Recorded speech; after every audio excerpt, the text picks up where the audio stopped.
Madame Antchadien se prépare. Assalamu alaikum wa rahmatullah. Bismillahirrahmanirrahim. Monsieur le Président, Madame le Ministre et vos collaborateurs, mes chers collègues, je prends aujourd'hui la parole avec gravité et émotion au nom de tous les martyrs, les victimes politiques, les ex-détenus politiques, mais aussi en tant que femme, mère, citoyenne, députée et ancienne détenue parmi tant d'autres ayant passé 20 mois en prison pour des raisons politiques. Avant nos arrestations, le Sénégal, pays de dialogue et de paix, avait été transformé.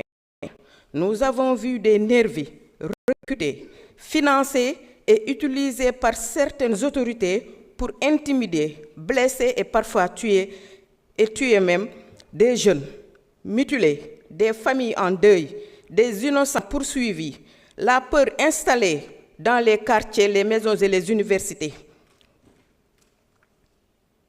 Des étudiants, des femmes, des travailleurs pourchassés pour leur opinion. Le Sénégal ne se reconnaissait plus, le peuple ne comprenait plus et beaucoup de jeunes désespérés ont pris la mer, préférant la pirogue au silence forcé. Je rends hommage à Papito Kara. Nos arrestations ont été marquées par l'injustice, accusations lourdes et montées de toutes pièces, enlèvements nocturnes, détentions prolongées sans preuve, procès inéquitables. Ce que nous avons vu derrière ces murs dépasse nos propres souffrances. Nous avons vu des mineurs, certains traumatisés à vie, des filles, des mères parfois détenues avec leurs bébés. Le cas de Ramata Djedjou avec son petit bébé de 3 mois, Awokoli, qu'on appelait Awotouti Poch, en prison. Avant d'être séparés d'eux, des étudiants, des travailleurs, des leaders, des anonymes, des actes de torture, des humiliations, des privations, des familles brisées, vivantes, mais blessées à jamais. Nous avons résisté et gardons notre dignité. Nous avons porté le Sénégal dans nos cœurs, malgré les murs, malgré les scènes invisibles. À l'extérieur, un peuple meurtri. Pendant notre emprisonnement, le pays a souffert avec nous et nous en sommes reconnaissants. Des mères qui ne dormaient plus, des enfants qui ne comprenaient pas, des familles divisées, une jeunesse traumatisée, une partie de la population terrorisée par les nervis et la répression. Aujourd'hui, nous sommes libres et debout. Nous portons en nous-mêmes une mémoire, une exigence et une responsabilité. Nous demandons la vérité sur les morts, les blessés et les disparus, la justice pour chaque victime, sans exception, la réparation morale pour les familles, l'abolition totale de l'utilisation des nervis dans la vie politique sociale, la garantie institutionnelle que jamais un Sénégal ne serait emprisonné pour ses opinions. Madame le ministre, nous incarnons une nouvelle ère, mais cette ère doit commencer par un engagement clair.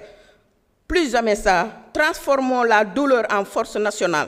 Nous ne cherchons ni vengeance, ni revanche. Nous voulons la vérité, la justice et la paix. Nous voulons reconstruire un pays où même l'adversaire politique garde sa dignité. Un pays où la jeunesse n'a plus peur.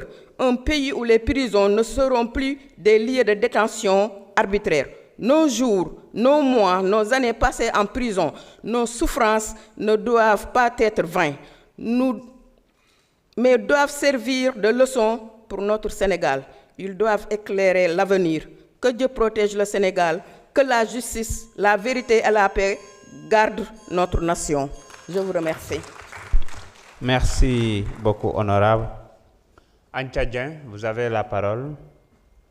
Bakary Djedjou se prépare. Elle n'est pas là. Bakary Djedjou, vous avez la parole. Madi Danfakha se prépare.